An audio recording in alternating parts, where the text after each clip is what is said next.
Bonjour chez vous, car vous êtes nombreux à nous suivre de partout ailleurs. Aujourd'hui, le mois de mars, le mois de la femme, nous recevons une invitée qui va nous parler de la femme et du travail.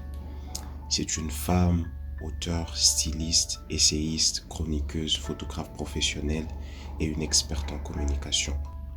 Mais avant d'en arriver là, nous avons résolu partager ses idées, sa chronique, à travers un format qui a de la facilité d'accès et qui plaît autant aux utilisateurs qu'on appelle le podcast. Alors pour ceux qui ne le savent pas, le podcast c'est un contenu audio numérique créé en 2004 que vous pouvez écouter n'importe quand et n'importe où.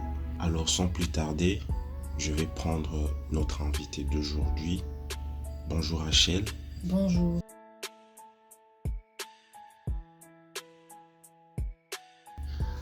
Alors, est-ce que tu peux nous parler un peu plus de toi? Qui est Rachel Amy?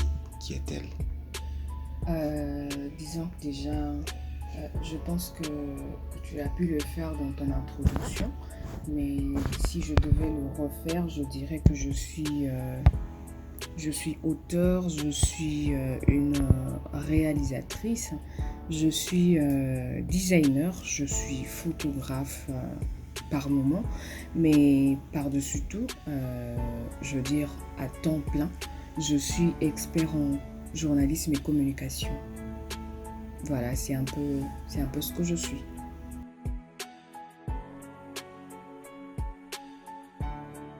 Cette émission se veut à la fois informative et didactique. Et ici, la cible, quand on essaie de voir des gens qui ont accès à ce genre de contenu, c'est la nouvelle génération. En écoutant parler de la communication, est-ce que c'est un métier qui est ouvert à tout le monde?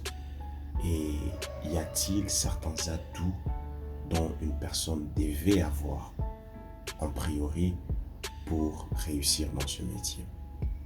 Et être comme toi. Ok, être comme moi, mais bon, peut-être plus que moi, ce serait aussi mieux.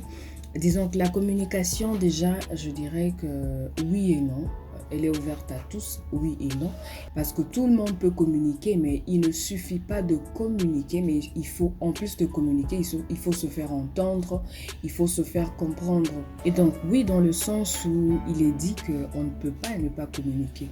Et par le simple fait que la vie n'est faite que de communication, que ce soit une communication à l'oral, une communication à l'écrit, une communication gestuelle. Donc, il y a les gestes, il y a les mimiques, il y a le regard, il y a même les interjections, il y a même une inspiration, une expiration qui peut aussi communiquer. Donc, on ne peut pas ne pas communiquer, mais non parce qu'il y a des préalables, non parce qu'il y a des capacités qui sont requises en fait pour mieux communiquer, notamment la personnalité. Je sais que ça crève des yeux, tout le monde doit se dire, mais pour bien communiquer, il faut ne pas être timide, mais il y a beaucoup de personnes qui sont timides, mais qui communiquent tellement bien qu'à un certain moment, on se dit, mais est-ce qu'elles sont vraiment introverties? Et d'ailleurs, il y a récemment un ami qui me disait que les meilleurs communicologues sont généralement timides. Exactement. Et parce que bon, bien sûr, quand on occupe une fonction de communication, et c'est plus la scène, la personne, même si elle est timide à la maison, mais quand elle est sur un plateau, elle doit se dépasser en fait. À l'issue de mes observations, j'ai pu constater que les meilleurs communicologues sont les personnes introverties. Parce que être beaucoup trop extraverti nous emmène dans les excès. Alors, la plupart du temps, les personnes extraverties ne savent pas mesurer ce qu'ils disent. Et contrôler le débat. Elles ne savent pas contrôler. Alors qu'une personne introvertie a le sens de l'écoute et elle sait se retenir. Et il en faut. Ce qui fait en sorte qu'une communication soit harmonieuse, c'est la passation de paroles. Mais il y a aussi la culture qui est mise en exergue parce que il faut vraiment être cultivé. Aussi, il faut certaines compétences, notamment savoir gérer le regard de la foule. Il faut que lorsqu'on est communicologue, l'intensité doit être dans votre regard et non dans la chose regardée.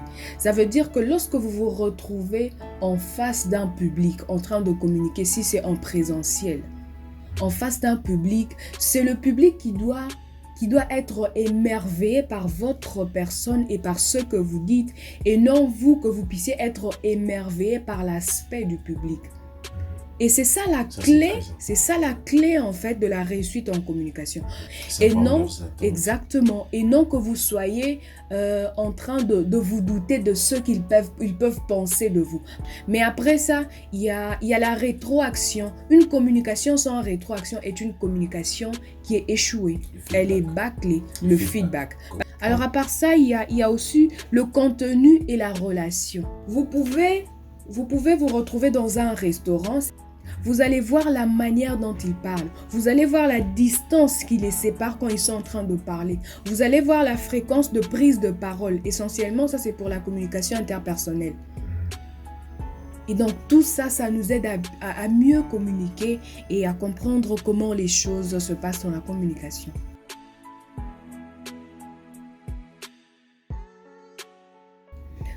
Alors déjà, il faut dire que j'ai été que j'ai eu une sorte de grâce. Donc, je n'ai pas eu besoin d'attendre de finir mon cursus académique pour avoir un travail.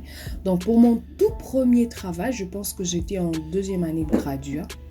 J'avais à peine 2-3 connaissances en journalisme parce que j'ai commencé par le journalisme pour finir par la communication. Et je me suis plongée. C'est que je me disais, mais qu'est-ce que je vais donner en fait? Parce que je supposais que je n'avais rien en tête. Mais l'attitude, c'est que j'étais restée ouverte à tout ce qu'on pouvait m'apporter. Et je pense, l'anecdote, c'est que pour la première fois que je suis passée à la télévision, je devais passer pour une émission, c'était à la télévision. Mes collègues ne m'avaient pas dit que c'était une émission enregistrée. Mes collègues, sachant que c'était la première fois, avaient décidé que ce soit enregistré, mais moi, ils m'avaient dit que c'était en direct. Il y a un mot que je devais prononcer, que j'avais mal prononcé, et en fait, j'ai dit « Oh mon Dieu !» J'ai mis la main sur la tête, j'ai dit « Oh mon Dieu !» Et après, j'ai réalisé, je me suis dit « Mais mince, qu'est-ce que je viens de faire? C'est en direct !» Et à la fin de l'émission, il m'a dit « Waouh, tu as eu un très bon bain, c'était une émission enregistrée. » J'ai dit « Mais qu'est-ce que tu m'as fait là? J'ai failli perdre la vie sur le plateau. » Le plus grand conseil déjà, c'est d'aimer ce qu'on veut faire. Parce que avec l'amour pour ses objectifs, on a le courage de chercher à les accomplir.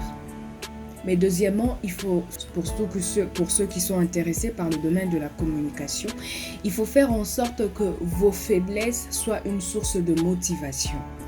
Je dirais pour moi, par exemple, ma plus grande faiblesse, c'était le fait d'être introverti. Et la deuxième chose, c'était ma voix. Une petite voix alors, mais j'ai eu le temps de travailler cette voix-là. C'était une faiblesse, mais il y a les collègues qui m'ont aidé à travailler cette faiblesse-là. Le fait que je sois introvertie ne m'a pas empêché de foncer dans le domaine de la communication. C'est par ce mot que nous allons clore notre tout premier podcast et c'est vraiment un plaisir de te recevoir. On espère te revoir. Ça a été vraiment longtemps entendu et avec aussi la distance qui nous sépare, heureusement que je me suis retrouvé dans une même ville que toi, donc ça n'a pas été facile, mais merci, on espère te retrouver bientôt. En tout cas, ça a été un réel plaisir et je dirais plutôt que c'est à moi de vous remercier tous ceux qui aiment bien suivre Juju Maps et continuer de suivre. Je pense que vous serez encore édifiés par des contenus enrichissants qui vont venir la prochaine fois. D'accord.